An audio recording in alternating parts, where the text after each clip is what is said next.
मोक्षदा एकादशी व्रत कथा। नमस्कार दोस्तों, आज के हमारे इस वीडियो में हम आपके लिए लेकर आए हैं मोक्षदा एकादशी की पावन कथा। कहते हैं कि इस एकादशी का सिर्फ एक व्रत भी इंसान के जीवन से भारी कष्टों को दूर कर सकता है और इसका प्रभाव इतना अद्भुत है कि ये आपके पूर्वजों तक को मुक्ति दिलाने की शक्ति रखता है। आखिर कैसे, ऐसी कौन सी दिव्य शक्ति है इस एकादशी में? आइए जानते हैं भगवान श्री हरि द्वारा कही गई मोक्ष प्रदान करने वाली इस अद्भुत और कल्याणकारी कथा को। मोक्षदा एकादशी का महत्व। धर्मराज युधिष्ठिर कहने लगे कि हे भगवान, मैंने मार्गशीर्ष कृष्ण एकादशी अर्थात उत्पन्ना एकादशी का सविस्तार वर्णन सुना।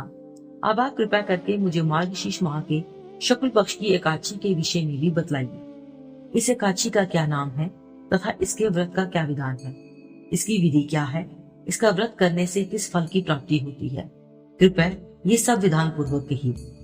भगवान श्री कृष्ण बोले, मार्गशीर्ष माह के शुक्ल पक्ष में आने वाली इस एकादशी को मोक्षदा एकादशी कहा जाता है। ये व्रत मोक्ष देने वाला तथा चिंतामणि के समान सब कामनाएं पूर्ण करने वाला है, जिससे आप अपने पूर्वजों के दुखों को खत्म कर सकते हैं। इसका महात्म्य मैं तुमसे कहता हूँ, ध्यान पूर्वक सुनो। मोक्षदा एकादशी व्रत कथा। गोकुल नाम के नगर में विखानस नामक राजा राज्य करता था। उसके राज्य में चारों वेदों के ज्ञाता ब्राह्मण रहते थे। वह राजा अपनी प्रजा का पुत्रवत पालन करता था। एक बार रात्रि में राजा ने एक स्वप्न देखा कि उसके पिता नरक में हैं। उसे बड़ा आश्चर्य हुआ।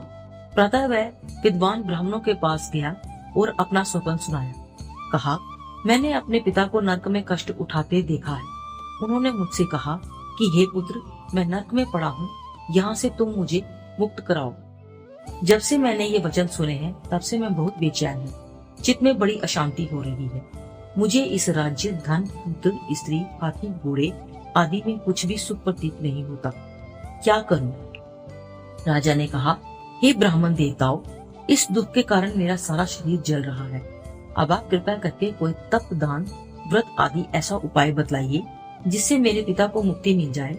उस पुत्र का जीवन व्यर्थ है जो अपने माता पिता का उद्धार न कर सके।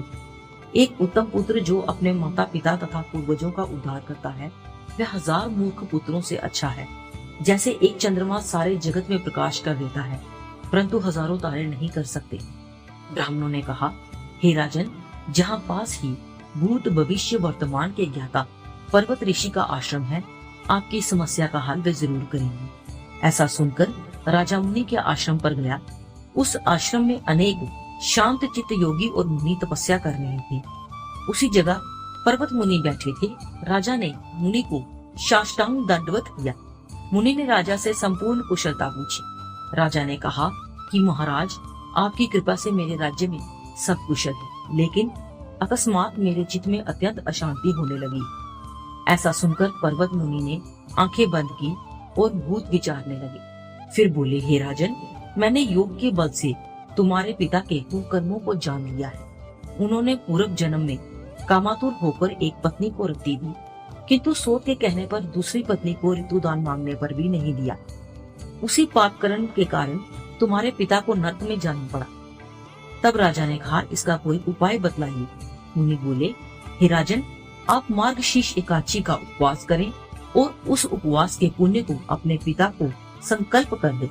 इसके प्रभाव से आपके पिता की अवश्य नरक से मुक्ति होगी। मुनि के ये वचन सुनकर राजा महल में आया और मुनि के कहने अनुसार कुटुंब सहित मोक्षदा एकादशी का व्रत किया। इस उपवास का पुण्य उसने पिता को अर्पण कर दिया। इसके प्रभाव से उसके पिता को मुक्ति मिल गई और स्वर्ग में जाते हुए वे पुत्र से कहने लगे, हे पुत्र, तेरा कल्याण हो। ये कहकर वह स्वर्ग को चले गए। मार्गशीर्ष मास की शुक्ल पक्ष की मोक्षदा एकादशी का जो व्रत करते हैं, उनके समस्त पाप नष्ट हो जाते हैं। इस व्रत से बढ़कर मोक्ष देने वाला और कोई व्रत नहीं है। इस दिन गीता जयंती मनाई जाती है। साथ ही ये धर्म मास की एकादशी कहलाती है। अतः इस एकादशी का महत्व कई गुना और भी बढ़ जाता है। इस दिन से गीता पाठ का अनुष्ठान प्रारंभ करें तथा प्रतिदिन थोड़ी देर गीता अवश्य पढ़ें। जय श्री हरि। तो आपने सुनी मोक्षदा एकादशी व्रत की ये पावन और कल्याणदायी कथा। भगवान श्री हरि की कृपा आप पे हमेशा और आपके परिवार पर बनी रहे। यदि ये कथा आपको अच्छी लगी हो तो इसे लाइक करें, कमेंट करें, शेयर करें और हमारे चैनल राजेश विचल बात को सब्सक्राइब करना ना भूलें। हम फिर मिलेंगे एक नई पावन कथा के साथ। जय श्री हरि।